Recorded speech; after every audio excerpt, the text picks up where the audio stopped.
Tardes a todas y a todos los que habéis decidido esta tarde acompañarnos en un nuevo café cooperativo en este sentido. Un café cooperativo es el quinto o sexto café cooperativo. El primero realmente que hacemos desde la perspectiva de la economía. Vamos a hablar de emprender desde la nueva economía, desde las startups al emprendimiento social en esta era que nos toca vivir post-COVID-19. Bueno, hoy tenemos con nosotros a Bruno Duró. Es economista, ha desarrollado su carrera profesional cerca de 25 años en diferentes pymes, sector financiero, industrial, inmobiliario, distribución. Ha asumido puestos de dirección general en varias de las grandes empresas de la región también. Yo quiero dejar casi esta parte de presentación formal para deciros que he tenido la suerte de compartir bastantes años de mi vida de una forma directa o indirecta con Bruno y creo que está hoy en condición de decir que estamos posiblemente ante uno de los profesionales más cualificados para asesorar desde el punto de vista empresarial en este sentido. Nosotros somos empresas, no podemos olvidarlo nunca. Nosotros somos cooperativas, pero somos empresas cooperativas. Es verdad que nos dedicamos al sector de la educación y eso parece que limita nuestra acción a estar exclusivamente contemplado en muchos de los casos. Hay otras empresas que no son del sector educativo, pero mayoritariamente he visto el listado y sí, por estar muchas veces con ingresos que provienen de la administración. Bueno, ese es un error y aquí ya me uno al resto de empresas que no son del sector educativo. Es un error. Nosotros somos empresas y tenemos que aprender a gestionar recursos humanos, a gestionar personas, a gestionar financiación, a gestionar todo el campo amplio que contempla el desarrollo empresarial que lleva consigo nuestras empresas, que no son empresas pequeñas, la mayoría, que son empresas grandes, medianas o grandes para la región de Murcia. Como decía, he tenido la suerte de compartir con él. Bruno dirigió en su momento la Fundación Universidad Empresa, en la que tuve la suerte de compartir un curso, un máster en la Universidad de Manchester con él también, y después de eso hemos compartido otros momentos. Ha sido presidente del Círculo de Economía de la región de Murcia durante 4 años. Es una persona relevante, forma parte de la Junta Directiva del Círculo de Empresarios a nivel estatal. Bueno, es miembro del Consejo Rector de Comur, lo cual engrandece mucho más su currículum todavía, en este caso. Y en este momento también, además, está dirigiendo ya el grupo empresarial que hemos constituido, tanto Comur como UCOER. Además, se ha distinguido en el espacio del tiempo por hacer traslación de sus conocimientos a la sociedad. Ha hecho un libro hace poquito que se llama Cómo gestionar una pyme y no morir en el intento, donde además de 50 píldoras que él lanza y que es muy ameno de leer, que enseña, cada una de las píldoras enseña un punto determinado, un aspecto fundamental del mundo empresarial, y yo recomiendo encarecidamente su lectura en este sentido. Pues yo creo que además pone el énfasis especialmente, me voy a quedar con una frase que le hace en una de las apreciaciones Xavier Marcet, que es el presidente de Barcelona Broker Society. Dice que Bruno nos destila su trayectoria en forma de píldora donde comparte sus aprendizajes, y esto es lo importante, compartir los aprendizajes con empresas y con startups. Dice que el management no lo hacen las metodologías, lo hacen las personas y no se desarrolla en un laboratorio, sino en el rifirrafe de los mercados. Yo creo que si algo además se le ha aportado a Bruno el tiempo que lleva cerca del mundo cooperativo, porque él también constituyó una cooperativa y como consecuencia de esa constitución de cooperativa formó parte del Consejo Rector de Comur, pues yo creo que si algo le ha servido especialmente ha sido conocer más en profundidad el mundo de la economía social, el mundo del cooperativismo, el valor que le da el sector cooperativo a las personas, ese valor que nos permite anteponer el beneficio de la persona al beneficio económico, anteponer el empleo de la persona, aunque nos cueste un poquito de recursos económicos, al desempleo, y por tanto miramos mucho por la calidad de vida de todas las personas que nos rodean en cada una de nuestras empresas. Por tanto, yo creo que estamos en condiciones de escuchar a uno de los, yo creo, los mejores ponentes que tiene la región de Murcia en el ámbito empresarial, financiero y sobre todo para darnos consejos de cómo gestionar, cómo dirigir una empresa en este sentido. Bruno, es un placer compartir contigo este quinto café cooperativo. Siéntete como en casa porque estás en tu casa, además, nada mejor dicho, estás en tu casa ahora mismo físicamente también. Y por tanto, bienvenido a Café Cooperativo y cuando quieras tienes la palabra. Muy bien, Antonio, pues muchísimas gracias por tus palabras. Como tú dices, como bien dices, estoy en casa, porque además veo muchas caras familiares de Ucomur, pero también de Ucoerm, porque como has dicho, llevo una temporada compartiendo con compañeros de Ucoerm el fantástico mundo de la cooperativa de enseñanza, intentando montar esa central de compras, ¿no? Y como tú dices, el mundo cooperativo a mí me ha enseñado pues, determinados valores que probablemente en otro tipo de empresas no se dan tanto, ¿no? Y al final el compañerismo, el lado humano, y en el sentido, pues encantado de estar aquí. Hoy en la presentación, bueno, pues esto es una presentación que tenía que haber hecho hace como 3 o 4 meses. Él tuvo un problema familiar y lo tuvimos que suspender. Así que vamos a ver este formato, que es la primera vez que lo utilizo como ponente, a ver qué tal se nos da. Claro, hay dos cuestiones. Una, hablando de startups, porque también una de mis facetas los últimos años ha sido invertir bastante en el mundo del emprendimiento y ahora también asesorar a startups o a empresas que se están constituyendo.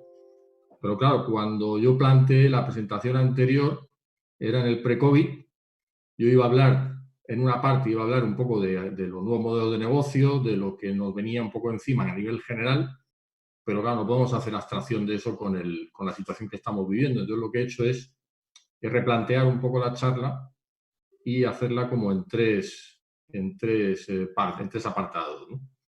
Un primer apartado que es una visión general de cómo puede afectar el COVID, digamos, a la economía y al mundo de las empresas.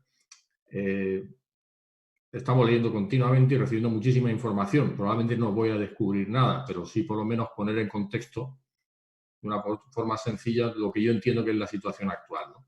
Después hablaré del mundo del emprendimiento, que tiene sus características específicas, el mundo de las startups y cómo funcionan, o cómo yo entiendo que debe funcionar, o cómo funciona, o cuáles son sus claves.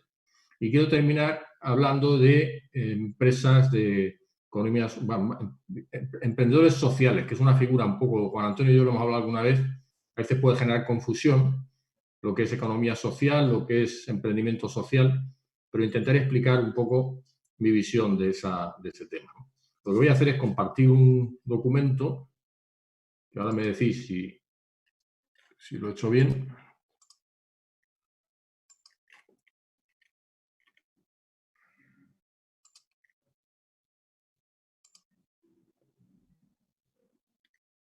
A ver. Seguramente si le... No sé si lo estáis viendo ahora. no, ahora mismo, ya lo vemos. Ya lo veis, ¿no? Ahí, lo estáis viendo, ¿verdad? Sí. Vale. Sí, sí. Perfecto. Bueno, entonces, bueno, como decía, voy a hablar un poco de emprendimiento y de economía social y de emprendimiento social, pero voy a empezar hablando un poco de la visión general, algunas reflexiones acerca de lo que yo llamo el mundo que nos viene, que es un poco lo que está pasando estos días, ¿no? Voy a empezar por una imagen muy sencilla, que es de la consultora McKinsey, donde lo que vemos es un poco las tres grandes claves de la situación. Una es cuál va a ser la profundidad de la recesión, cuál va a ser la duración, la segunda, y cómo va a ser la recuperación. Claro, son tres elementos sobre los que estamos discutiendo mucho, pero sobre los que todavía hay muchísimos elementos externos que nos impiden sacar conclusiones claras, ¿no? Claro, esto es un pequeño análisis del Fondo Monetario Internacional con una visión, como veis, hay como dos pantallas, 2020-2021, y donde, bueno, yo quiero lanzar también un mensaje positivo en ese sentido, donde de alguna forma, esto es de hace un mes, en un mes han cambiado mucho las cosas, pero bueno, al final el mensaje un poco es que va a haber una caída brutal del PIB en el mundo, pero en el 2020, pero también en teoría, ahora veremos, dependiendo de qué factores, el 2021 esa caída debería compensarse con un incremento muy grande de la actividad. Si veis en este cuadro, que no sé si lo veis bien, al final España aquí hacía una previsión de una caída del 8% del PIB, cuando ya se está hablando del 9,2%. Pero países como Alemania también tienen una previsión muy fuerte de una caída del 7%, Estados Unidos una caída de casi el 6%, pero si nos vamos al 2021 con esta información, un poco lo que se espera es una recuperación también muy fuerte, ¿no? Muy fuerte, que nos permitiría, y ahora veremos por qué yo entiendo que de alguna forma, como digo, hay elementos que no controlamos y que pueden ir a peor, y estamos recibiendo noticias bastante negativas estos días, pero en ese sentido, pero de alguna forma, y ahora lo veremos, como digo, con alguna reflexión más, esperamos que este mensaje pueda, con un poco de suerte, desarrollarse, ¿no? Esto también es un ejemplo también de los distintos escenarios que se pueden producir. Aquí vemos distintos escenarios que están vinculados a dos claves. Una es el control de la pandemia, que es, digamos, la columna izquierda, y en el otro eje lo que tenemos es la eficacia de las intervenciones políticas e institucionales. ¿Eso a qué nos lleva? A que la curva, como decía, hay elementos que no controlamos, la curva va a depender mucho, por un lado, si nos vamos a la parte izquierda abajo, que es la situación más negativa, tendríamos un problema de no control, imposible control del virus, o un retraso muy grande de las vacunas, y además una política económica errática que llevaría a una crisis financiera, bancaria, tal. Ese sería el peor escenario, con una curva que iría continuamente hacia abajo y a la que espero no lleguemos, ¿no? Y el opuesto sería un control de aquí a unos pocos meses del virus y intervenciones, como se están intentando conseguir, intervenciones políticas que nos permitan, de política económica, que nos permitan que de alguna forma la recuperación sea relativamente rápida. Es interesante ver los escenarios porque al final ahora mismo lo que está claro es que no tenemos certeza de ninguno, ¿no? Pero como decía yo, de alguna forma soy un optimista nato, eso a veces me ha venido bien, otras veces no tanto, pero quiero ser positivo. Y aquí esto sería una visión un poco reciente del Ministerio de Asuntos Económicos y Transformación Digital de lo que podía pasar en España, ¿no? Que sería hasta final, es decir, hasta final del año 2000 una cierta recuperación, sobre todo en el último trimestre, y luego el año 2021 en el que poco a poco iríamos recuperando para volver a niveles anteriores a la crisis. Como os decía, todo esto es relativo y no deja de ser subjetivo, puesto que hay elementos que no controlamos. Lo que está claro, en mi opinión, es que vamos a tener ganadores y perdedores en esta fiesta, ¿no? Y ahora lo vemos, por ejemplo, si analizamos un poco la distribución de la renta. En la columna de la izquierda vemos la renta disponible antes de la crisis, la del centro, la actual con el aislamiento, y a la derecha lo que se prevé que pueda ser la poscrisis, digamos el año 2021. Claro, al final ahora mismo hay cosas evidentes, que el sector de viajes, hoteles, restauración está a cero, ha habido una pérdida de poder adquisitivo clara, un incremento del ahorro y luego un incremento también de la demanda de alimentación. ¿Qué va a pasar después? Lo que se espera es que haya una recuperación, pero que haya determinados cambios que se van a producir en los hábitos de consumo. Y esos cambios en los hábitos de consumo harán que la alimentación vuelva a los niveles anteriores, el retail, que es el comercio, se recupere, pero esté un poco por debajo, pero hay sectores como restauración, viajes y hoteles que van a recuperar, pero que deberían estar algo por debajo.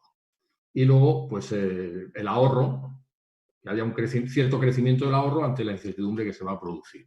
Claro, todo esto que os cuento tiene que ver luego con la demanda y con el consumo. Por lo tanto, todo eso va a afectar a la economía, ¿no? Y en ese sentido os decía que va a haber perdedores y ganadores. Aquí os pongo algún ejemplo de algunos perdedores. Hay unos que son obvios, que son los de la izquierda. Ryanair, por ejemplo. Claro, Ryanair, o sea, no hay vuelos, es normal que tenga una crisis, pero Ryanair ya está pensando en eliminar 3.000 empleos en 2 años, porque sabemos que va a costar mucho volver al nivel de viajes anteriores a la crisis. Y ya estamos viendo lo que está pasando en los vuelos, que están ya empezando a plantear vuelos al 50% de ocupación. Por lo tanto, eso va a afectar. Hay sectores claramente afectados. El tema de la venta de coches ya no es que se hayan desplomado en abril, cosa totalmente lógica. Pero ¿quién está pensando en el mes de mayo, junio en comprarse un coche, ¿no? Yo creo que son sectores claramente afectados por la crisis. Pero luego dentro de las nuevas empresas también hay perdedores o varios perdedores. Y aquí tenemos el ejemplo de dos que son muy conocidas. Uber. Uber es una empresa que, según los últimos datos que yo tengo, ha perdido 7.700 millones de dólares el año pasado, con una facturación de 13.000. O sea, ha perdido más del 50% de lo que es su facturación. Airbnb, que es otra empresa cuyo modelo de negocio parece que ha triunfado, es una empresa que ha perdido 900 millones de dólares el año pasado y que ha tenido que pedir un préstamo urgente de 1.000 millones al 10% de interés. ¿Con esto qué quiero decir? Pues que al final hay muchas empresas en sectores que teóricamente son de futuro, pero que les ha pillado esto totalmente con el pie cambiado. Les ha pillado en una fase de crecimiento muy grande a base de mucha inyección de liquidez con grandes pérdidas, pero claro, una crisis de estas les entra en la línea de flotación y, siendo posible que estos modelos triunfen a la larga, ahora mismo la duda es si estas empresas serán las que triunfen o no, por todo lo que puede afectarles esta situación. ¿Ganadores? Pues hay ganadores, claro, ¿no? Hay ganadores y aquí tenemos la situación de los 5 grandes ahora mismo, ¿no? Apple, Amazon, Microsoft, Google, Facebook. Todas estas empresas son ganadores porque están facturando más, pero sobre todo tienen dos características muy diferentes a las que hemos visto antes. La primera es que ganan muchísimo dinero y la segunda que tienen muchísima liquidez. Entonces, claro, son empresas que en situaciones de este tipo van a aprovechar y van a ser claramente ganadores del sector. Por lo tanto, dentro de la economía, la nueva economía, por decirlo de una forma, también va a haber ganadores y perdedores. Y al final, algunos, como digo, pues lo que van a hacer, no solo no están sufriendo, sino que probablemente se vayan a beneficiar de esta situación. Pero también tenemos ganadores aquí. Esta es una empresa, Stay My Way, de la que tengo suerte de ser socio desde la Constitución, que lo que hace es una aplicación para abrir las puertas de las habitaciones de los hoteles. Una empresa que tiene ya 5 o 6 años de existencia, que está funcionando bien. Ahora mismo, antes de todo esto, estábamos cerrando un acuerdo a nivel mundial con el grupo Accor, que es el que tiene la cadena que tiene Sofitel, Ibis, Novotel, Mercur, muchísimos hoteles. Pero claro, esta situación lo que ha hecho, como veis, lo que dice el economista, esta situación ha hecho que todas las cadenas hoteleras estén deseando tener un sistema que permita que los clientes, cuando lleguen, no tengan que pasar por recepción, sino que directamente se inscriban a través de la aplicación y luego entren a la habitación con el móvil.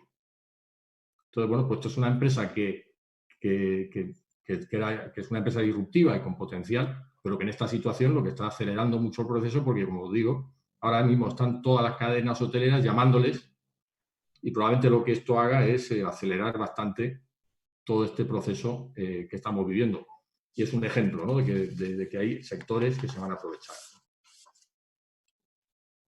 Conclusión sobre esta visión que os estoy dando. Bueno, pues probablemente, como digo, yo creo que va a ser una crisis mucho más intensa que la anterior, pero más corta. Y os voy a poner aquí dos cuestiones para ayudar un poco a reflexionar dentro de ese aspecto positivo que yo quiero tener, ¿no? Esto es una información de hace muy pocos días de Wuhan, que sabéis que ha sido el epicentro de la epidemia.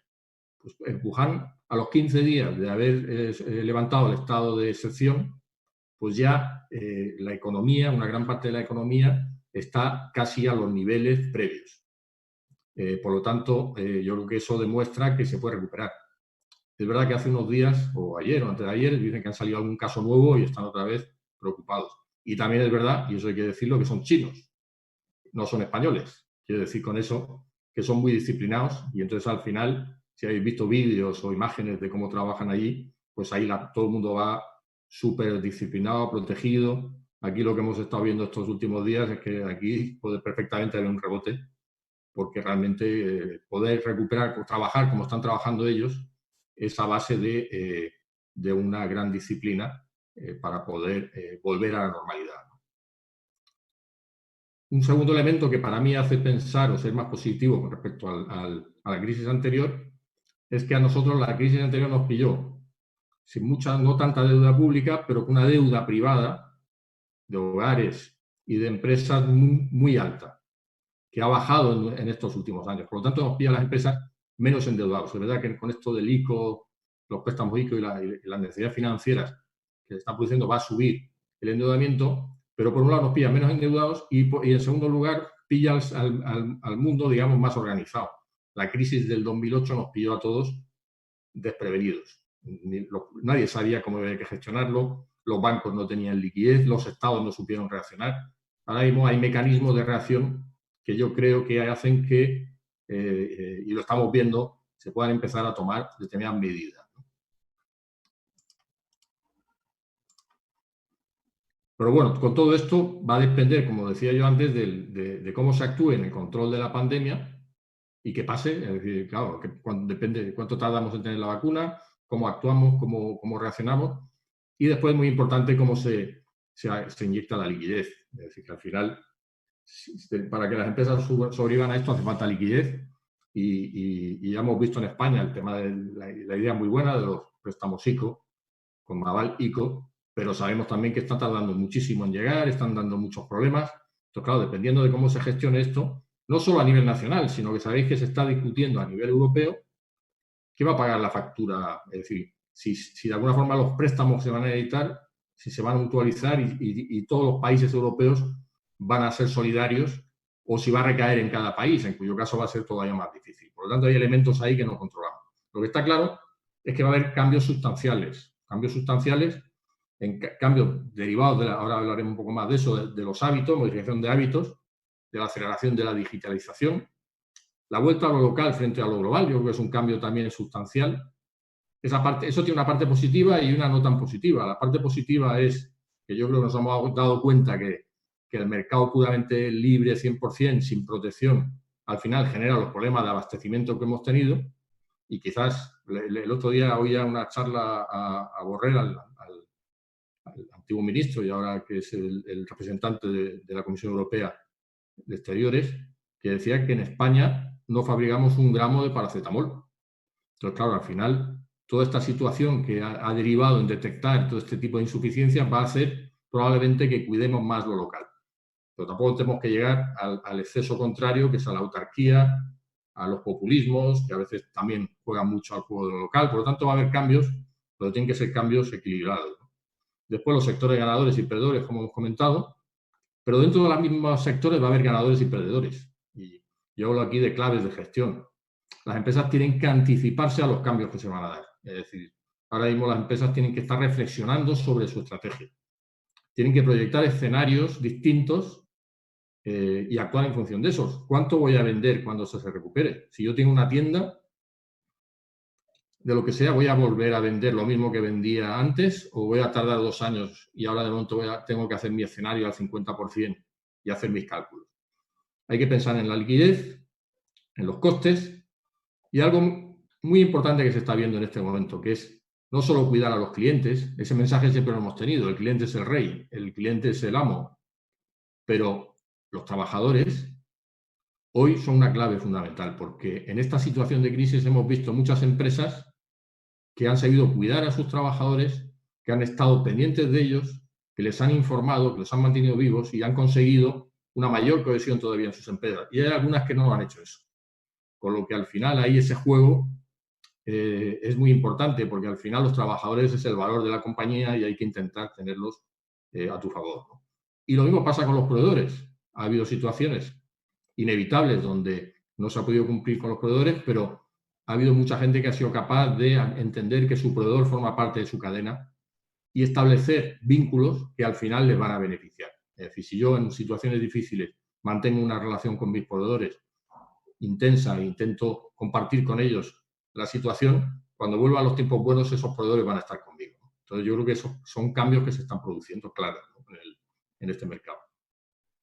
Sector cooperativo, como decía Juan Antonio, bueno, pues yo creo que tiene una serie de ventajas las cooperativas, lo hemos hablado muchas veces. Tienen mayores redes de protección porque, claro, muchos trabajadores son socios. Eso también lleva a que haya muchos menos ERTEs, el porcentaje es muy inferior. Va a haber transformaciones de empresas industriales o de sectores tradicionales que se van a transformar en cooperativas porque van a cerrar y los trabajadores van a intentar seguir con el negocio. Y luego está muy vinculado a los nuevos valores, que estamos hablando de economía que está más en las personas y luego se potencia o se quiere potenciar más lo local y por lo tanto el mundo cooperativo está muy pegado a lo local. Pero también tenemos la parte negativa que tenemos que llevar mucho cuidado porque ahora mismo la gestión es fundamental y muchas cooperativas tienen que mejorar la gestión. Tenemos el problema del tamaño pequeño y eso también deriva en problemas de falta de liquidez, de falta de accesibilidad al sistema financiero. Luego tenemos muchas empresas en sectores muy vulnerables, como es el comercio, el turismo, la restauración. Tenemos muchas cooperativas ahí que están en los sectores ahora mismo más que peor lo están pasando.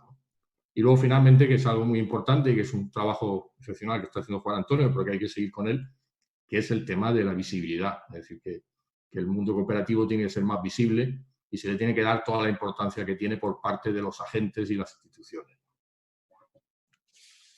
Bueno, todo esto, ¿cómo encajo yo en todo esto que estamos hablando del COVID y de la situación con el mundo del emprendimiento? Bueno, pues la primera reflexión es que los emprendedores ven oportunidades donde otros ven problemas. Eso es una realidad. Ahora mismo, en este momento que estamos aquí hablando, hay miles de emprendedores en el mundo entero que están pensando en cómo aprovechan esta situación para hacer negocios. Y ahí veis un montón de ideas o de áreas en los que se están produciendo cambios. Tenemos cambios en toda la parte de viajes, ocio, salud. Todas esas situaciones de crisis lo que generan son nuevos modelos de negocio, nuevas ideas para desarrollar. Pero también la cadena de suministro. Hemos visto los problemas que ha habido de suministro de materiales en esta situación. Entonces va a haber gente ahí no solo en el transporte, sino en todo el concepto un poco del control del suministro. Lo que hablamos de la trazabilidad, de saber exactamente, o sea, no puede pasar que aparezcan mascarillas y que no las tengamos controladas, ni la calidad. O sea, todo un trabajo que tenemos que hacer ahí, que va a haber gente y va a haber emprendedores que lo van a hacer y que van a ser capaces de generar nuevos valores, nuevas empresas, ¿no? En temas de teletrabajo, lo estamos viendo. Nos hemos dado cuenta que podemos teletrabajar perfectamente gracias a esta crisis. Entonces va a haber muchas empresas que se van a dar cuenta de que tiene cierto sentido mantener una parte del tiempo en teletrabajo. Y eso va a ser oportunidades para herramientas de teletrabajo, para comunicaciones. Es decir, va a haber muchas empresas ahí también que van a ser capaces de encontrar una oportunidad ahí, ¿no? Luego lo que hemos dicho, los nuevos valores, los hábitos, el tema de geolocalización e inteligencia artificial.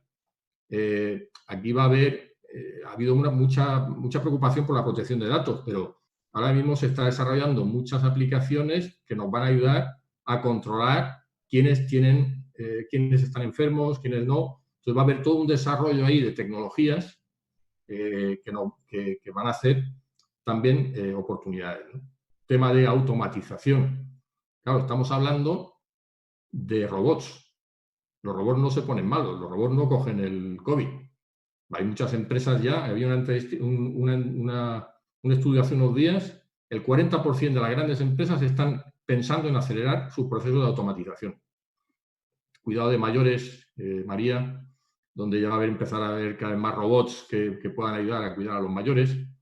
Limpieza, es decir, que esta vulnerabilidad que hemos vivido estos 2 meses hace que haya gente dándole vueltas a cómo evitamos que vuelva a pasar. La aceleración de la digitalización, como hemos comentado, eso está claro, al final se está hablando de la digitalización, era un proceso que ya estaba en curso. Esto lo que va a hacer es acelerarlo por lo menos 2 o 3 años. Por lo tanto, lo que va a hacer es que todas las empresas inviertan mucho más en eso.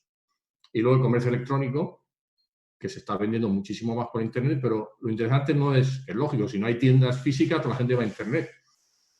Que se está acostumbrando a comprar por Internet, que no había comprado nunca, y que se está dando cuenta de que es bastante cómodo. Por lo tanto, ahí también va a haber grandes oportunidades, ¿no? ¿Cuáles son las claves ahora? Voy a dar un paso atrás, ya no del COVID, sino cuáles son las claves que entiendo yo del éxito para emprender, ¿no? Y bueno, hay una primera, o quiero centrarme en una reflexión que me gusta mucho, es que el éxito de emprender está en la mirada. Y yo en mi libro que comentaba Juan Antonio hablo un poco de ese tema. El emprendedor es el que ve cosas donde otros no ven nada o donde otros ven un paisaje. Y yo he vivido eso con empresarios que he conocido, que de repente donde tú haces algo que has visto todos los días, ellos ven ahí una oportunidad. Y en ese sentido, muy interesante lo que dice Peter Drucker, que es quizá el padre que decía que no se puede hacer una investigación de mercado para lo auténticamente nuevo. ¿Qué quiere decir esto? Que lo nuevo no nace de una encuesta. El ejemplo de los smartphones. No había una manifestación de gente acordaros, hace los que ya soy mayores, que hace 15 años no había nadie diciendo, hombre, si tuviéramos un aparato que sirviera para hablar por teléfono, para grabar, para filmar con música, que sirviera al ordenador. No teníamos esa necesidad. Vivíamos sin eso perfectamente. Pero hubo alguien que tuvo la capacidad de ver ahí una oportunidad o una necesidad que no estaba concretada, pero que era latente y que estaba ahí. En ese sentido, las startups son las empresas o los emprendedores que están revolucionando todos los sectores. Como veis, en el tema, Barnes & Noble es la mayor cadena de librerías de Estados Unidos. Pues ellos no inventaron la venta de libros online, o no han triunfado con la venta de libros online, lo ha hecho Amazon. El coche eléctrico ha tenido que salir una empresa que se llama Tesla, que no tenía nada que ver con el sector, y fue la primera que fue por delante de los demás. YouTube no inventó ninguna cadena de televisión, sino todos estos son emprendedores que en un garaje empezaron con un proyecto y lo pusieron en marcha. Lo mismo pasa con Skype o lo mismo con eBay, que es el tema de subastas online, que hay grandes tradiciones de subastas online como Christie's y no se le ocurrió montar subastas online. Fueron emprendedores que fueron capaces de tener esa mirada diferente. Pero muy curioso también pensar que eso no es algo nuevo. Henry Ford, en el año 1912, yendo a un matadero de cerdos en Chicago, se dio cuenta de que podía inspirarse en eso de las líneas de montaje en el sector del matadero, fue donde le vino la idea para hacer una línea de montaje para los coches. Esto se llama innovación abierta. Esto se llama coger ideas no solo de lo que te venga a ti, sino de mirar el mundo y ver en otros sectores que no tienen nada que ver con el tuyo, si tú puedes coger alguna idea y traerla a tu sector, ¿no? Y eso es uno de los elementos claves para las empresas disruptivas. Os pongo este ejemplo, que es Jim for Less. Esta es una pequeña cadena que lo que hace es un poco lo que, bueno, yo viví esa situación hace unos meses. Fui a Madrid a una reunión de trabajo, quería ir al gimnasio, el hotel no tenía gimnasio, fui al gimnasio que estaba al lado del hotel, digo, ¿puedo venir y utilizarlo un día pagando? Dijo, no, tiene usted que pagar por lo menos un mes de cuota. Esto lo que han hecho es llegar a acuerdos con los hoteles, perdón, con los gimnasios, de forma que tú con 5 euros, en esas cadenas con las que he llegado a acuerdo, puedes hacer deporte por un día, ¿no? Bueno, pues gente que algo que está ahí delante de los ojos de todo el mundo, pero a nadie se le había ocurrido. El tema de las gafas graduadas, el tema de los iPad o de los... al final, todos tenemos nuestro iPad o nuestro... ¿cómo se llama? Sí, el iPad, por ejemplo, donde tenemos que estar leyendo con nuestras gafas, los que tenemos la vista cansada, y esto lo que han hecho es, dice, pues, puesto que es tuyo y solo lo utilizas tú, lo que han hecho es graduar la tablet, de tal manera que puedes leerlo sin gafas. Bueno, pues es otra visión, digamos, de algo que lo tienes delante todos los días y alguien ve de una forma diferente, ¿no? Nissan lo que ha hecho, lo que hizo fue cambiar el sector un poco de lavacoches. Al final dice, ¿por qué tenemos que lavar los coches? Porque están sucios. Pues no, pues hoy has encontrado una pintura que no se ensucia. Una pintura en la que la suciedad resbala y por lo tanto lo que hemos conseguido es coches limpios que no requieren lavado. Luego han debido tener algunos problemas porque no lo he visto. No sé si es el precio y tal, pero al final también es decir, oye, en vez de estar invirtiendo en tecnología para lavar los coches, ¿por qué no le doy una vuelta y hago coches que no haya que lavar? Pero no hace falta salir de España para esto. Yo voy a enseñar un par de ejemplos que todos conocéis. La fregona, el señor Manuel Jalón, que hace 40 años inventó la fregona porque se fregaba de rodillas. Este señor vendió 60 millones de fregonas en el mundo, ¿no? Y es un ejemplo también de alguien que tuvo una visión, una mirada, mejor dicho, diferente, ¿no? Tenemos otro ejemplo español, muy español, el chupa-chup. Los niños se ensuciaban las manos cuando se quitaban caramelo de la boca. Pues esto, el señor Bernat, en 1958, crea el chupa-chup, que luego ha sido mundialmente famoso. Fijaros qué cosa más obvia, ¿no? Pero al final tiene que haber alguien que de lo que está viendo en el día a día, de repente coge y es capaz de mirar de una forma diferente, ¿no? Voy a hablar un poquito ahora, no sé cómo voy de tiempo. Bueno, más o menos. Voy a hablar ahora de las cualidades para emprender. Aquí voy a decir algo, bueno, tenemos muchos profesores ahí siguiendo el tema, pero esto me parece provocador y me parece que creo que es necesario, ¿no? Al final, el responsable de recursos humanos de Google, hace ya unos años, dijo que el expediente académico no sirve para nada. Es decir, Google ya hace años que no utiliza el expediente académico como referencia para contratar. ¿Y eso por qué es? Bueno, pues porque se han dado cuenta que la gente que ellos contratan necesitan otras cualidades, además del expediente académico. La empatía, el trabajo en equipo, el liderazgo.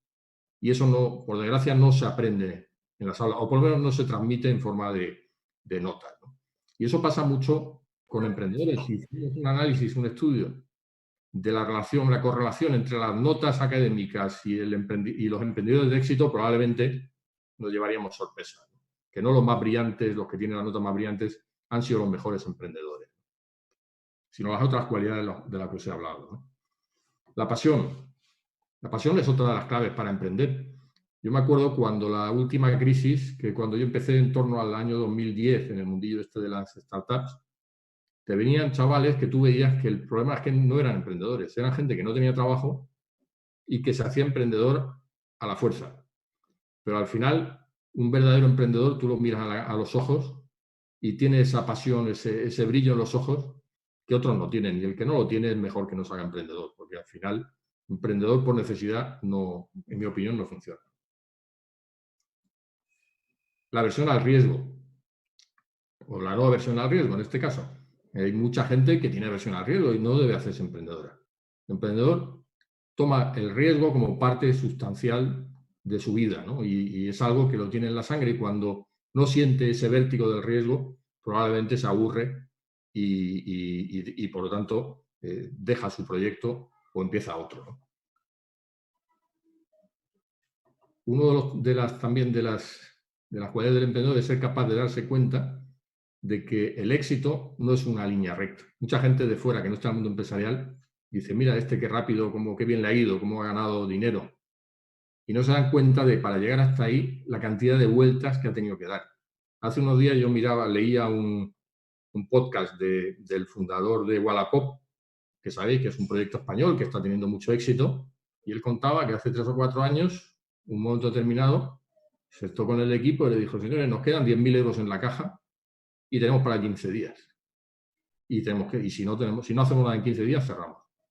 Bueno, pues el hombre siguió peleando, estaba hablando con inversores, peleó hasta el último minuto y al final consiguió que confiaran en él determinados inversores y consiguió convertir su proyecto en un proyecto de éxito. Pero estuvo viviéndolo con un tremendo drama hasta el último momento y ha pasado, como casi todos los emprendedores, por muchas dificultades. Entonces, eso se llama también la resiliencia. Si veis un poco esta imagen, que a mí me gusta mucho, tenemos al de abajo que, bueno, está en la mina, está llegando a los diamantes, pero al final abandona, llega un momento, se cansa y abandona. Y luego está el otro con la mirada asesina, en el buen sentido, que ese todavía le queda, pero ese va a llegar, ¿no? Es decir, que al final hay gente que tiene esa capacidad. Hay un libro no sé si está en español, pero que es muy interesante, de Horowitz, que es uno de los grandes emprendedores americanos, que es ahora inversor y venture capital, y este tiene un libro que se llama, lo tengo por aquí, traducido al español sería Las cosas difíciles de las cosas difíciles. Es decir, cuenta su experiencia como emprendedor y cuando lo lees se te ponen los pelos de punta porque, al igual que le pasa un poco a este de Wallapop, te cuenta situaciones donde dices cualquier otro habría tirado la toalla y ha sido capaz unas cuantas veces de reinventarse y de salir de una situación de mucha dificultad, ¿no? Entonces yo creo que al final esa cualidad es una de las claves del éxito del emprendedor. ¿Qué tiene que tener un emprendedor para tener éxito? Pues aunque la gente a veces se sorprende, el 10% es la idea y el 90% es la ejecución. Yo tengo la experiencia de tener proyectos con una idea buenísima en manos equivocadas y han sido un fracaso. Y luego proyectos medianos, proyectos, bueno, que están bien, pero que la idea tampoco es tan revolucionaria, pero con gente capaz y con las ideas claras, al final han sido un éxito, ¿no? Por lo tanto, aquí el tema de la ejecución para el éxito es fundamental. Me gusta mucho digamos, 3 elementos fundamentales que definió Steve Basayo, que es un profesor de Stanford, sobre cualidades, los 3 elementos claves para que un proyecto sea un éxito. Y tienen que darse las 3, no vale con 2 ni con 1. Tiene sentido como negocio, responde a deseos y necesidades de usuarios y se puede hacer, hay una tecnología. Si os dais cuenta, hay muchos casos, hay proyectos que cumplen 2 de ellas. Por ejemplo, hoy he detectado algo que puede tener interés en el mercado, sé hacerlo, pero resulta que cuando llegas la gente no está dispuesta a pagar por ello. Y por lo tanto, no funciona, no es un proyecto de éxito. Puede pasar también que tenga sentido como negocio, que yo he tenido una idea, tengo la tecnología para desarrollarla, he hecho los números y, oye, me salen los números, pero resulta que después a la gente no le interesa. Y eso lo vamos a comprobar aquí con este esquema. Perdona que hay muchas cosas que están en inglés, pero al final casi todo está en inglés en el mundillo este de los emprendedores. Pero al final este análisis lo que hace es explicar las 20 razones por las que falla una startup, por qué fracasa una startup. Y el 42%, la más importante, porque no hay una necesidad de mercado.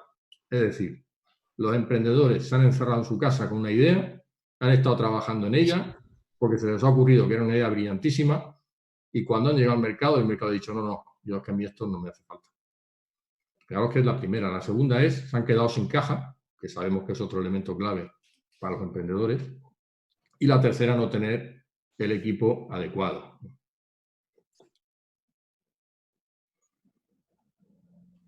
Un tema clave para emprender es lo que los ingleses o la terminología americana habla que lo llaman el pain. El pain es el dolor. Es decir, identificar algo que de verdad soluciona un problema importante. Claro, alguien que encuentra una solución al COVID es el pain, es la leche.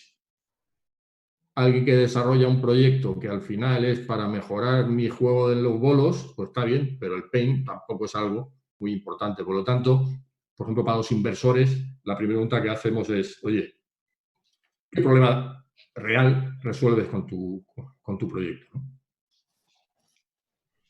Otros errores claves y fundamentales de los emprendedores es que tienen su idea, se tiran años desarrollándola sin salir al mercado, sin contrastarlo, y cuando llevan 3 años se dan cuenta de que el error estaba al principio, como pasa con este profesor que está corrigiendo, al alumno, que ha hecho aquí todo un desarrollo, y le dice, no, si tu problema estaba aquí al principio, macho.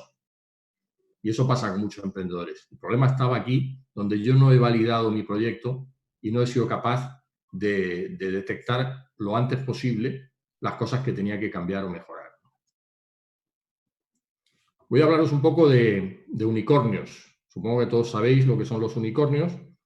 Unicornios son no el animal, sino simbólico o mitológico, sino la startup que vale más de 1.000 millones de dólares. Fijaros, esta es la representación de los unicornios que hay en el mundo. Puede haber en total unos 300 y pico. 156 en Estados Unidos, 94 en China, 17 en Inglaterra, 13 en la India y ya a partir de ahí empieza a caer. Estos son los 10 unicornios de más valor en el mundo. Digo para que también veáis un poco, muchas de estas empresas ni siquiera las conocemos o no trabajan aquí, ¿no? La principal es ByteDance. Este es un holding, pero que tiene redes sociales, sobre todo una que se llama TikTok, que es muy conocida en el mundo asiático. Uber, que ya conocemos, la primera de ByteDance, 75.000 millones de dólares de valor. Didi Chuxing, que es el Uber chino. WeWork, esta es una empresa que se dedica a compra y alquila o arrienda centros de negocios, de trabajo compartido. Estos han invertido un fortunón, están en Madrid, están en Barcelona, están perdiendo dinero a expuertas porque hacen contratos carísimos a muy largo plazo. Esta información es de hace un año así, pero hoy creo que vale mucho menos porque tiene muchos problemas. Juul Labs, este es el líder del cigarrillo electrónico, tiene el 70% del mercado americano de cigarrillos electrónicos. Airbnb, que todos conocemos, Stripe, que es un sistema de pagos online americana, SpaceX, que es la empresa de transporte aeroespacial de Musk, Epic Games, que esta es una de desarrollo de videojuegos, estos son los que han desarrollado Fortnite, tan famoso ahora, y Grab, que es el Uber de Singapur. Si os dais cuenta, muchas de estas empresas, salvo 2 o 3, apenas son conocidas aquí. ¿Y cuántos unicornios tenemos en España? Os preguntaréis. Pues tenemos uno.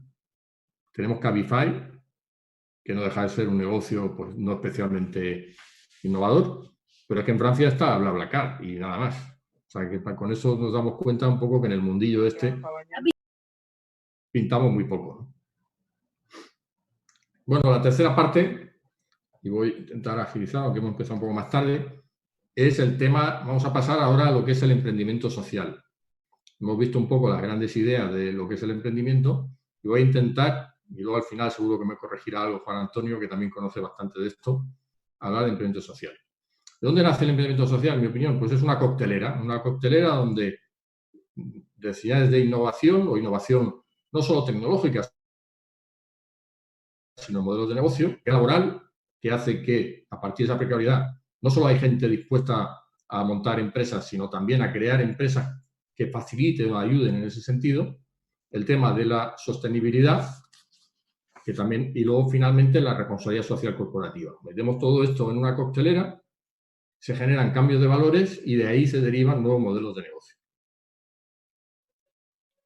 Fijaros esta frase que he puesto aquí, que no la veo en la pantalla, voy a ver si la tengo por aquí, porque tengo las imágenes justo delante. Dice, los próximos 20 años las grandes corporaciones serán desplazadas por las nuevas empresas sociales, a no ser que adapten sus modelos de negocio y contribuyan más a la sociedad. ¿Sabéis quién ha dicho esto?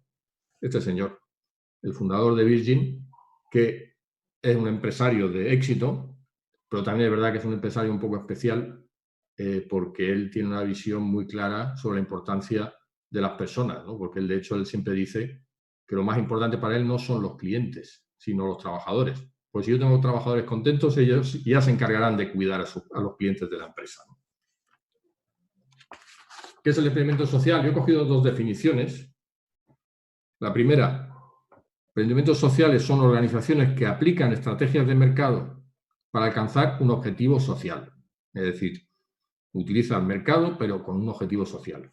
La segunda, que va un poco en la misma línea, pero con sus matices, dice, el emprendimiento social es la puesta en marcha de una empresa cuyo objetivo final no es la maximización del beneficio económico, sino la creación de valor para la sociedad. He cogido aquí también un recorte de un artículo de Forbes, de la revista Forbes, que me parece muy interesante también. Dice que hoy, creo que subrayan en verde, los jóvenes están mucho más preocupados de impactar positivamente en el mundo que de ganar dinero. No solo eso, sino que el 50% de los americanos confían en el mercado libre, solo el 50%, cuando hace 15 años era el 80%. Es decir, está claro que en el mundo se está produciendo, sobre todo para la gente joven, las nuevas generaciones, unos cambios de valores que les está llevando a ver el emprendimiento social como una posible opción muy clara de desarrollo profesional. ¿Qué diferencia hay entre una startup tradicional y un emprendedor social? Bueno, pues yo lo he definido aquí según los temas, ¿no? En la startup tradicional el objetivo es el tamaño y vender la empresa, es decir, yo lo que quiero es hacerme grande y vender la empresa. El emprendedor social lo que quiere tiene un fin social y lo que quiere es consolidar su proyecto, no está pensando en vendérselo a nadie, ¿no? En cuanto a gestión, para mí no debería haber diferencia, las dos tienen que ser profesionales porque si no, el emprendedor social fracasará. La financiación, ahí sí hay una gran diferencia. La startup tradicional tiene recurso al mercado más fácilmente. El emprendedor social irá más hacia recursos propios y ahora veremos también plataformas de crowdfunding que están desarrollándose cada vez más. En cuanto a modelo de negocio, los dos tienen que ser innovadores, claramente. Y finalmente, en cuanto al equipo, para mí hay un liderazgo diferente. El liderazgo de la startup tradicional es el del líder visionario, que marca el camino y los demás le siguen. Y para mí el emprendedor social debe tener un liderazgo compartido, que nace con el espíritu, donde de alguna forma somos un equipo, porque si no, creo que puede ser un contrasentido con respecto a la idea del objeto social del emprendedor. Tengo aquí algunos ejemplos de empresas españolas que son de emprendimiento social. Lo voy a leer porque la verdad es que no me acuerdo de todas, pero os digo simplemente un pequeño resumen. Cercana, esta es una aplicación que se ha diseñado para fomentar la autonomía de las personas mayores dependientes, simplificando los interfaces gráficos de los dispositivos móviles. Aguara es una empresa de agua embotellada cuyos beneficios van exclusivamente destinados a resolver problemas de agua potable en países en vías de desarrollo. Escuela, esto es un proyecto que quiere llevar el acceso a la educación científica práctica y a fomentar la vocación investigadora entre los más pequeños, de una forma divertida y didáctica. Decedario, juego de mesa terapéutico para estimulación cognitiva de personas con diversidad funcional. Shido, empresa de regalos de empresa y ecológicos en el 100%. Ecoalf, está muy interesante también. Esta es una marca de moda sostenible que se dedica a limpiar los mares de plástico y otros residuos y fabrica tejidos en base a esos reciclados. La bolsa social, que ahora os enseño otra cosa, esta es una plataforma de crowdfunding para invertir en empresas sociales. Y Vox Prima, que es una plataforma que se dedica a reinventar los métodos de enseñanza tradicional mediante la pictoescritura, es decir, aprender o desarrollo habilidades de escritura a través del dibujo. Esto no es más que un pequeño ejemplo de algunas que he cogido en España, pero si me puse a mirar e investigar lo que hay en otros países, y hay plataformas, hay miles de empresas de este tipo, muy interesantes, que están creciendo, y cuando ves un poco los perfiles de las personas que las crean, pues tienen algo diferente, ¿no? Tienen realmente esa ilusión por hacer algo diferente. Por ejemplo, esta noticia es del día 8 de abril, y por eso la he puesto aquí. No sé si he hablado antes del Fondo de Bolsa Social, que es esta plataforma de inversión, pues acaba de conseguir 10 millones de euros de inversores para invertir en proyectos de ámbito social. Si lo vemos aquí, estamos hablando de agricultura sostenible, tecnología aplicada a la salud y a la moda sostenible. Es decir, estamos hablando siempre de esa vocación. Para terminar, termino con una pequeña reflexión. La primera es que recoge todo esto, la evolución tecnológica, los cambios, fundamental. Y en especial para mí y para el sector educativo en este momento, creo que hay una reflexión en la educación. La creación de empresas y el autoempleo cada vez tiene más peso en la nueva economía. El futuro del trabajo va a estar en gran parte en esa creación. Tenemos que ver si nuestros jóvenes los estamos preparando hacia esos nuevos modelos de negocio. Creo que es un reto que tenéis los profesionales de la enseñanza. Creo que hay determinadas formaciones y cualificaciones que son fundamentales. Después, algo que hasta ahora no he hablado, pero que creo que es importante. Yo creo que hemos hablado de emprendimiento social, pero no, esas empresas no son, una gran parte no son de economía social, es decir, son SLs. Sin embargo, yo estoy convencido de que su ámbito natural debería ser el de la economía social. Y yo creo que hay un reto para convertir muchas de estas empresas en empresas de economía social, donde los socios sean trabajadores. Y finalmente, pues hay que hacer un esfuerzo de mejora en la gestión y luego en la financiación. Tenemos que buscar soluciones para que estos proyectos ambiciosos puedan ser empresas de economía social que puedan recurrir a estructuras de financiación que les permitan crecer. Bueno, pues esto es un poco lo que os quería comentar, que, como digo, son muchas cosas, quizás en poco tiempo, y bueno, estoy abierto, Juan Antonio, a las preguntas o las dudas que pueda haber. Si quieres, deja de compartir pantalla y nos vamos viendo entonces.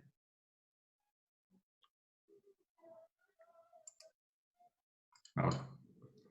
Bueno, pues en primer lugar, sobre todo agradecer la interesantísima charla que que nos ha planteado Bruno. Yo creo que he tomado aquí una serie de notas en este sentido, pues nos ha trasladado desde las perspectivas, recordando las perspectivas de la situación actual y derivada con lo que está ocurriendo en este momento en el mercado, consecuencia de la crisis, y las oportunidades que eso nos está planteando en ese sentido, y cómo a partir de ahí tenemos que cuidar todos nuestros negocios con las claves de gestión.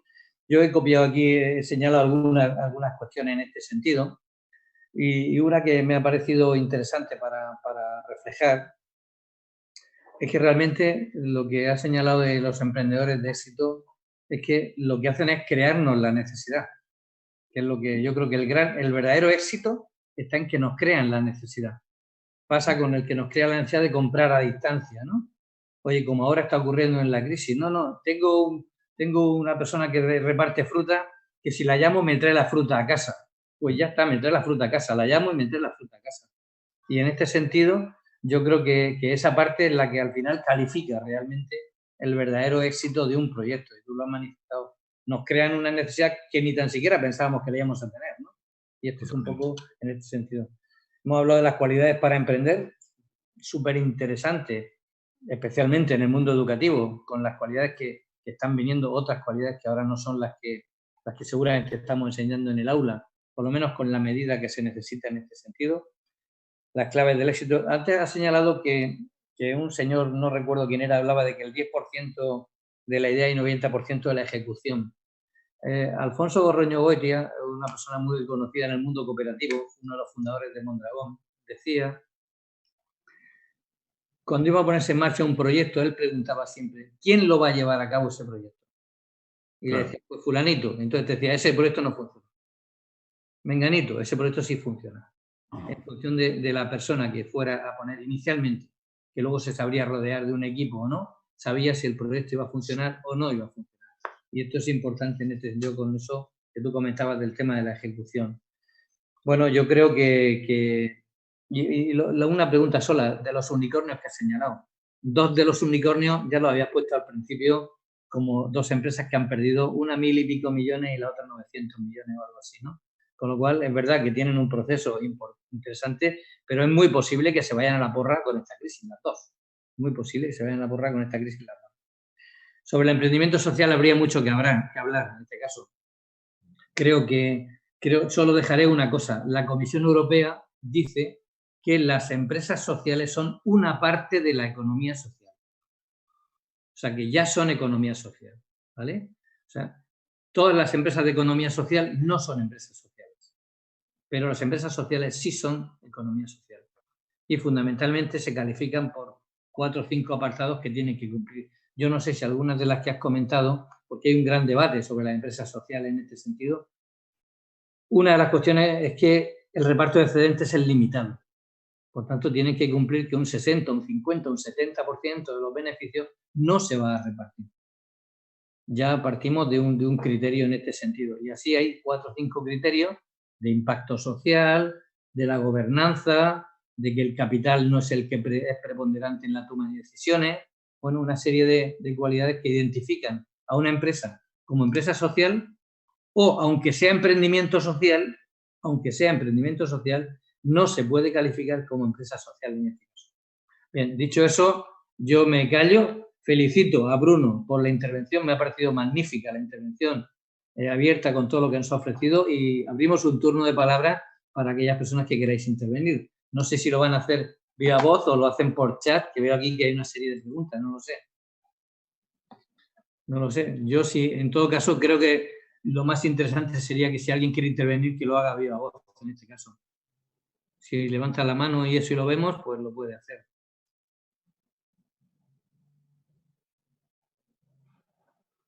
Sí, Carlos.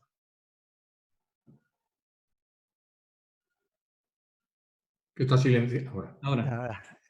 Buenas tardes a todos. Felicitaros a Ucomur por esta iniciativa. Y bueno, saludo, aunque llamo desde San Pedro, trabajo en la Agencia de Desarrollo Local de San Pedro, pues bueno, estoy muy cerquita de la Cruz de Levante, que Bruno recordará, hemos jugado al tenis desde pequeños. Simplemente saludarte. Ahora sí. Bueno, yo trabajo en la Agencia de Desarrollo Local de San Pedro y bueno, después de oíros las reflexiones que ha hecho Bruno, me encuentro también, sobre todo, con muchos emprendedores que creo que hay un problema que es el emprendedor en solitario. Es decir, la gente viene, tiene una idea y quiere emprender en solitario. Aprovechando que estamos aquí en el ámbito de las cooperativas, del cooperativismo y las cooperativas de enseñanza, creo que es uno de los valores que deberíamos inculcar a los jóvenes, el realmente no querer ser el 100%, tener el 100% de la propiedad muchas veces de lo que van a desarrollar. Creo que eso les limita mucho y luego, aparte, pues echo mucho de menos el que ellos realmente lleguen a formar equipos. Me encuentro con gente que tiene una muy buena idea, pero como muy bien acabáis de apuntar ahora, no sabe desarrollarla. Puede ser muy bueno tecnológicamente, ver esa necesidad, pero luego carece de ese equipo comercial que la sepa llevar a cabo. Y creo que es uno de los retos, yo me lo planteo muchas veces y lo veo cuando somos capaces de juntar a personas con talento de distintos ámbitos, ellos mismos son capaces de generar ideas y de salir un poquito hacia adelante. Pero sobre todo esta colaboración, ese cooperativismo en el ámbito que estamos hablando lo considero fundamental, porque el emprendedor en solitario yo creo que está abocado prácticamente al fracaso. No sé qué opinas, Bruno. Totalmente de acuerdo. De hecho, hay muchos inversores que no invierten en proyectos en el que haya como mínimo dos personas o dos emprendedores. En mi caso, que alguna vez lo he hecho, he invertido en empresas con un solo emprendedor, me he dado cuenta de que tenía que dedicarle mucho tiempo, porque si no, al final hay una cuestión también, que es yo llamo la soledad del corredor de fondo. Es decir, que es muy duro emprender. Y si uno está en un grupo, todo es más fácil. Tienes con quién hablar, con quién compartir los momentos malos. Si estás solo, al final es muy complicado. Y digo que en muchos casos he tenido que hacerlo. Y después también hay otra cualidad que muchos emprendedores que emprenden solos es porque tienen una personalidad que dificulta el trabajo en equipo. Y de esos también hay que llevar cuidado. Y eso es una de las cosas que yo cuando entrevisto a emprendedores para invertir me fijo mucho en algo muy importante, si son receptivos a lo que les dices y escuchan. Es decir, equilibrio en tener ideas muy claras, pero al mismo tiempo ser capaz de escuchar a otros es fundamental para el éxito. Hay mucho emprendedor que es solitario porque es que no lo aguanta nadie, porque es que no quiere hacer caso a nadie. Y esos hay que huir como de la peste, ¿no? Entonces, yo creo que es fundamental lo que tú dices. Y además, idealmente, si son tres, lo ideal para mí, un número muy bueno son tres. Y que además tengan perfiles distintos. Que haya uno que tenga sector, otro igual de marketing, otro técnico. Esos son los proyectos que normalmente lo tienen más fácil. Los demás lo tienen más complicado, sin duda. Gracias, Carlos. Nada, a ti, Bruno. Quiero verte. Yo también. Creo que Isabel Martínez con esa quería hacer una pregunta. Anda, por ahí también. Hola, ¿qué tal? Enhorabuena, Bruno. Como siempre, brillante. Ya sabes que soy absolutamente fans. Quería comentar algo en relación con la universidad y el tema del emprendedurismo. Es muy difícil desde la universidad fomentar emprendedores, porque eso, y lo digo porque lo vivo en casa, o se nace o es muy difícil. Si hay alguien emprendedor es mi padre, hemos tenido miles de negocios y la pasión es un enamoramiento. Y en la universidad enseñamos formación. Y yo creo que todo lo contrario, llevar a los chavales a pensar que con la formación universitaria vas a poder emprender es un error. Posiblemente con una buena formación universitaria lo que tendrás es lo contrario, bastantes más miedos, bastantes más conocimientos e intuiciones. Y eso lo que hace es bloquear. De hecho, gran parte de los consultores no son emprendedores porque son conocedores del riesgo. Eso no quiere decir que la universidad, y yo soy de las grandes detractoras porque tengo un pie en la universidad, otro en el mundo real de la economía, la universidad tiene que estar más actualizada, pero eso no tiene nada que ver con que se desarrollen capacidades emprendedoras.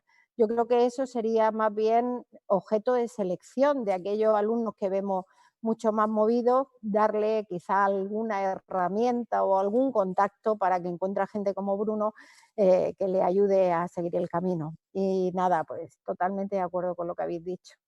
Gracias. A ver, pues, si me permite, lo que has dicho, totalmente, hay otro problema también, en mi opinión. Es que al final el mundo universitario, los que enseñan empresas son gente que no ha pisado una empresa en su vida en muchos casos. Entonces, y en el mundo de emprendimiento igual. Yo creo que sería muy importante que los que participen en esa formación de esos chavales tengan experiencia real, ¿no? Y eso es lo que falta. Se intenta, porque yo sé que se intenta y se intenta cada vez más poner en contacto a los emprendedores con el mundo real, pero yo creo que todavía hay un salto ahí pendiente, porque como tú dices, al final con sola formación académica no haces un emprendedor. Sí, bueno, iba solo a hacer un comentario. En general, nuestros chicos necesitan acercarse a la realidad desde el colegio, y Bruno lo sabe porque en el liceo, por ejemplo, los chavales con 15 años los llevan a trabajar un mes a que vean lo que es un negocio, desde una clínica dental hasta una fábrica o cualquier cosa. Y yo creo que socialmente estamos cuidando demasiado a nuestros hijos porque no se enfrentan con la realidad hasta los 25 años, y eso llega a que el empleo en la mayoría de los casos sea a los 30. Y ese es un gran problema, no solo de la universidad, sino en general de la sociedad. Totalmente de acuerdo. Yo Bruno, sí, a ver, es que me quería intervenir justo porque acaba de decir Isabel. Creo que las cooperativas de enseñanza tenemos una pequeña gran responsabilidad y una oportunidad en ese sentido, porque los cooperativistas somos emprendedores por naturaleza, cuando tenemos que sacar adelante nuestros proyectos, y desde hace años, además muy recientemente de la mano de UCOER, pues estamos trabajando el cooperativismo escolar en nuestras escuelas. Y como comentaba Isabel, no desde los 15 años, sino en algunas cooperativas de los 7, 8 años. Si en las cooperativas de enseñanza somos conscientes de esta responsabilidad y del bien que le podemos hacer a nuestros alumnos, enseñándoles cómo emprender desde pequeños, de una forma pues, adaptada a su edad, y que en función a la etapa educativa esa adaptación vaya en crecimiento, pues bueno, creo que podemos dar respuesta a este reto que nuestros alumnos van a tener en el futuro cuando sean adultos. De hecho, ahora mismo, bueno, estamos trabajando, como digo, así hace ya tiempo, y estamos iniciando un proyecto de carácter europeo que también va en esta línea y con este recorrido. Bueno, de hecho, hoy aquí algunos compañeros de la cooperativa nuestra están aquí porque son coordinadores de sus cooperativas escolares, y yo quería que hoy escucharan lo que Bruno iba a decir, porque como has constatado ha sido muy interesante. Enhorabuena, Bruno, por tu intervención. Gracias, Raúl. Yo, si me lo permitía, hay una relación directa entre, se ha demostrado entre el tema cooperativo y el tema del emprendimiento y el tema del empleo. El proyecto al que Raúl hacía referencia ahora es un proyecto en el que participan desde la Universidad de Roma, unas entidades de Polonia, de Suecia, de Bélgica, y participa UCOMUR y UCOER en este caso como por España, ¿no? Y esto ha ocurrido porque la Comisión Europea tiene especial interés en ver cómo desde las edades tempranas se llega a enseñar a los chicos, a los niños, el emprendimiento. Esta es una de las grandes obsesiones que tiene la Comisión Europea. Y he tenido la suerte de que en los últimos años me han invitado a participar y a explicar en 2 o 3 países europeos, en concreto en Florencia, en Berlín y en Bruselas, por qué en la región de Murcia se estaba trabajando también el tema cooperativo. Y lo que hemos trasladado en definitiva siempre ha sido que tenemos un colectivo de cooperativas de enseñanza que tiene aproximadamente 38.000 alumnos, que trabaja desde hace mucho tiempo en la forma de enseñar, la forma de trasladar valores y principios cooperativos a los niños, y trabaja en el cooperativismo en los colegios, fundamentalmente. Esa forma de trasladarlo, lo que ha hecho en muchas de las ocasiones ha sido que esas personas, al salir, al terminar su formación profesional, su bachillerato, ya han conocido durante mucho tiempo, primero, que han estado recibiendo clase en una cooperativa. Y esto también marca, o también debe marcar, la forma de entender de cómo se trasladan a ellos los conocimientos. Y la segunda, que han ido aprendiendo en primera persona, como decía Raúl, a través de una cooperativa escolar, lo que significan los valores, lo que es el principio, la forma de funcionar. Esto lo que ha permitido en la región de Murcia ha sido crear un ecosistema único en Europa. Ninguna región europea tiene lo que tiene la región en este caso, un ecosistema de economía social único.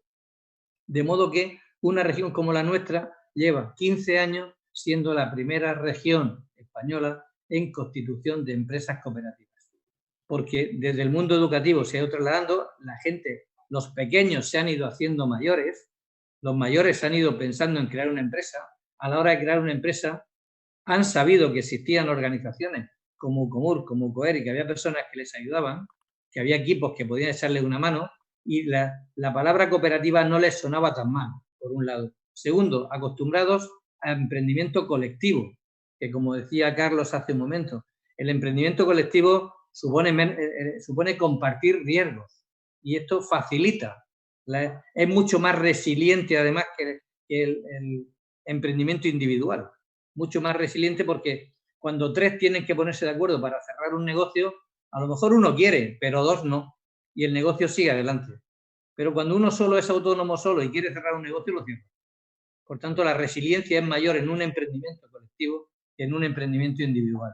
Bueno, pues la suma de todas estas variables, el trabajo realizado por las organizaciones, el trabajo realizado por las cooperativas, básicamente de enseñanza, el ejemplo que ha ido circulando en la región, ha creado un ecosistema único, y la Comisión Europea nos ha invitado, de hecho en mayo pasado, en abril, íbamos a acudir con 2 alumnas de cooperativas de enseñanza al Parlamento Europeo a que 2 alumnas explicaran cómo trabajaban en las cooperativas escolares en la región de Murcia. Esto no ocurre por casualidad, esto ocurre por el resultado del trabajo que se está realizando desde las cooperativas de enseñanza, desde las organizaciones de cooperativas, desde Ucomur, desde UCOER, desde el personal que tenemos en las organizaciones, que es magnífico para hacer esa tarea de asesoramiento, no solo a las cooperativas, sino también a las entidades locales, a los municipios, a los agentes de desarrollo también, y facilitar que es posible emprender de otra manera diferente. Y esto yo creo que es muy significativo. Por eso han puesto especial interés la entidad italiana que capitanea el proyecto al que Raúl hacía referencia, ha puesto especial interés en que participara Murcia y en que participaran Ucomur y UCOER. Y 19 cooperativas en concreto están participando en este proyecto, que es de emprendimiento, de poner en marcha proyectos y trabajar. Y yo quiero aprovechar para agradecer especialmente a esas 19 cooperativas que han dado el paso adelante, de las muchas que están haciéndolo, pero 19 han decidido participar, y a todas las profesoras y profesores y maestros y maestras que están participando en las encuestas de recogida de datos para hacer más grande el proyecto y la presencia nuestra. Yo creo que estamos haciendo un trabajo importante en la región de Murcia, del que tenemos que sentirnos orgullosos todos los que formamos parte del sector cooperativo en nuestra región.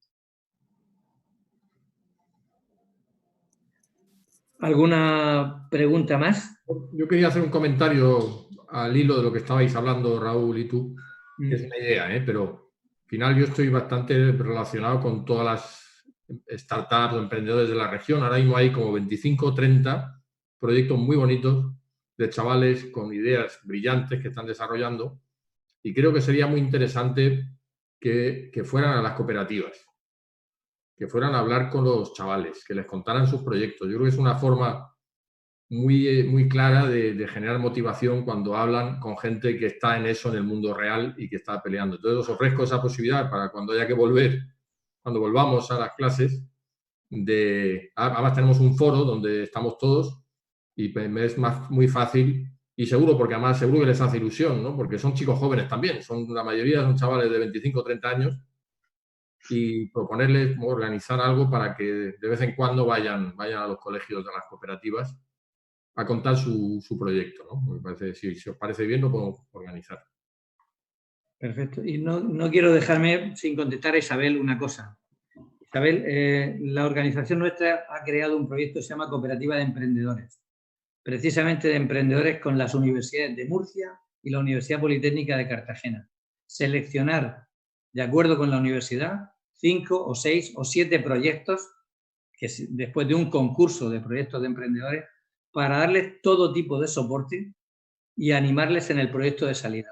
No tienen que ser exclusivamente proyectos cooperativos, son proyectos de emprendimiento. Yo creo que va a ser un proyecto brillante. Están interesados, bueno, va a estar la Comunidad Autónoma, va a estar la Universidad de Murcia, va a estar la Universidad Politécnica de Cartagena, vamos a estar nosotros como organización en ese ámbito también. Yo creo que va a ser un proyecto que va a sentar también, hay alguna entidad financiera interesada en participar en este proyecto de forma muy importante también. Y yo creo que va a ser un proyecto que va a causar, yo creo, importante sesgo positivo, por decirlo de alguna forma, en las propias universidades. Pues enhorabuena, porque ese tipo de cosas son muy interesantes y no se pueden empezar en la universidad.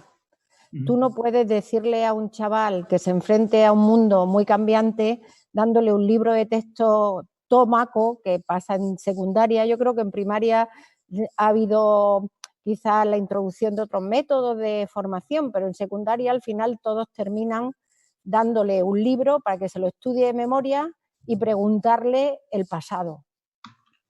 Hasta que no cambie el sistema educativo, entonces me parece una idea súper genial, porque no podemos esperarnos a la universidad. La gente, cuando llega a la universidad, yo doy en cuarto. Yo utilizo un método muy anárquico, les doy cuentas como si fuéramos un despacho y los pongo a trabajar y me dicen, a mí tu método me parece muy bien, pero esto ¿por qué no me han enseñado a hacerlo antes? Y se puede hacer perfectamente. Vosotros que os dedicáis a la educación, es decir, romper la regla, en vez de estudiar un libro, darle ideas, fuerza y cambiar. Yo os animo a que hagáis ese tipo de cosas, porque es verdad que cuando llegan a la universidad es bastante difícil cambiar lo que es la línea que han llevado de formación durante toda la secundaria.